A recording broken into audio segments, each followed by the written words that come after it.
Simon कहता है करके हम सब एक गेम खेलते थे। साइमन कहता है अपना सर थपथपाएं और हम सब वैसा ही करते थे। लेकिन जो प्रभु यीशु ने कहा वो एक अब अलग ही गेम है। अगर प्रभु यीशु कहता है सर थपथपाओ तो आप बस उसे याद कर लेते हैं।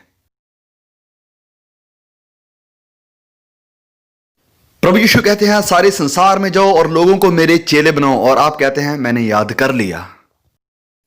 देखिए मुझे तो ये कुछ समझ में ही नहीं आता है। देखिए अगर मैं अपनी बच्ची को जो कि 14 साल की है, अगर मैं उसको कोई आज्ञा देता हूं, उसे कहता हूं कि जाओ रेचल तुम्हारा कमरा गंदा है उसे जाके साफ कर दो, वो वापस आती है और कहती है पापा आपने जो कहा था मैंने वो याद भी कर लिया। सुनो सुनो सुनो, रेचल तुम्हारा कमरा गंदा है उसे जाके साफ करो। मैं ये नहीं कहूंगा कि आपने याद कर लिया, वाह कितनी अच्छी बात है। सुनो सुनो सुनो पापा, अब मैं अपने रूम को साफ करो, इसको मैं इब्रानी भाषा में भी कह सकती हूं। और हां सुनो, सिर्फ यही नहीं पापा, सिर्फ यही नहीं, अब मैं और मेरे दोस्त इकट्ठे होकर इसके ऊपर स्टडी करेंगे कि अगर हमने अपना रूम साफ कर दिया तो ये कैसा दिखाई देगा। हमने 5 हफ्ते की स्टडी रखी है कि रूम कैसे सफाई करना है। ऐसी बातें मुझे भी अच्छी नहीं लगेगी तो मैं कैसे सोच सकता हूं कि ये बातें उसको अच्छी लगेंगी जो मुझे बनाने वाला है। वाह फ्रांसिस बहुत अच्छा किया, आपने तो मेरे वचनों को याद कर लिया।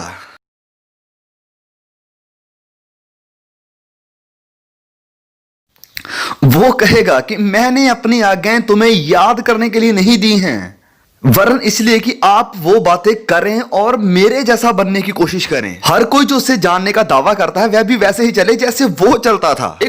एक आखिरी विचार मैं आपके साथ साझा करना चाहता हूं। एक मेरा दोस्त था जो हमारे चर्च में बोलने के लिए आया। वह किसी आइलैंड में गया प्रचार करने के लिए, उसके 4 बच्चे भी उसके साथ थे, और वहां के ट्राइबल लोगों को उसने सुसमाचार सुनाया, उन्हें मसीह में लेकर आया और पवित्र बाइबल को उनकी भाषा में अनुवाद किया और उन्हें मसीह की तरफ खींच लाया। उसकी कहानी बहुत दिलचस्प थी, वह अपना एक्सपीरियंस हमारे साथ शेयर कर रहा था। और फिर आखिर में वह कहते हैं कि मैं अपने पास्टर, जो यूथ पास्टर है वॉन, मैं उनका धन्यवाद करता हूं।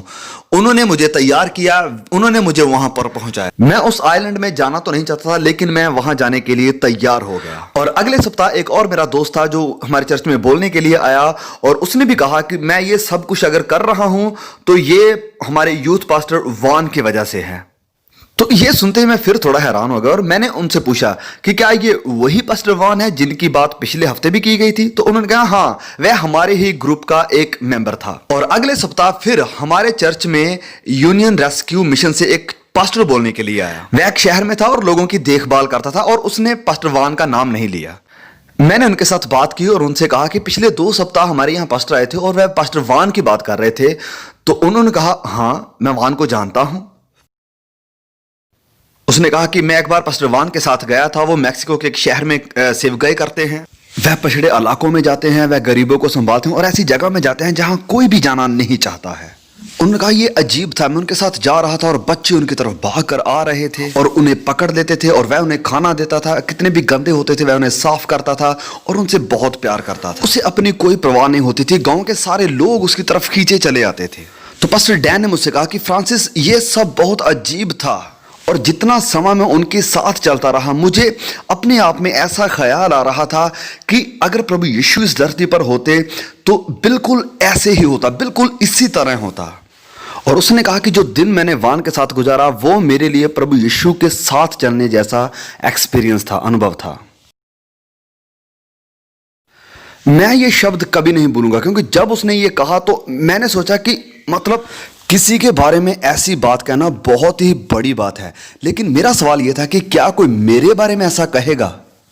क्या कोई कहेगा कि जिस दिन मैं फ्रांसिस के साथ चल रहा था मुझे ऐसा लग रहा था जैसे मैं प्रभु यीशु मसीह के साथ चल रहा हूं। जिस घड़ी में फ्रांसिस के साथ था ये ऐसा था जैसे मैं प्रभु यीशु मसीह के साथ हूं। वह हर किसी से प्यार करते थे, हर किसी के ऊपर दया कर रहे थे, दूसरों की जरूरतों को वह पूरा कर रहे थे और हर किसी के लिए वह फिक्रमंद थे।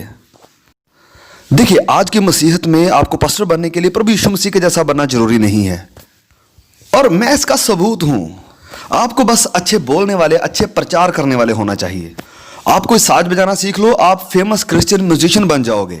आपको प्रभु यीशु मसीह के जैसा बनने की कोई जरूरत नहीं है। और आज तो कामयाबी का एक नजरिया ही बदल चुका है। कामयाबी तो असल कामयाबी, असल सफलता क्या है? असल सफलता यह है कि कोई कहे कि आपके साथ एक दिन वक्त गुजार के ऐसा लगा कि जैसे मैं प्रभु यीशु मसीह के साथ चल रहा हूं और ये है मेरी जिंदगी का असल निशाना, ये है मेरी जिंदगी की असल इच्छा। और अगर आपकी इच्छा कुछ और है तो हम चूक रहे हैं। हम मसीहत में यहां कैसे पहुंच गए जहां बहुत से ऐसे मसीह हैं जो मसीह होने का दावा करते हैं लेकिन प्रभु यीशु का उनके जीवन में कोई प्रभाव नहीं है।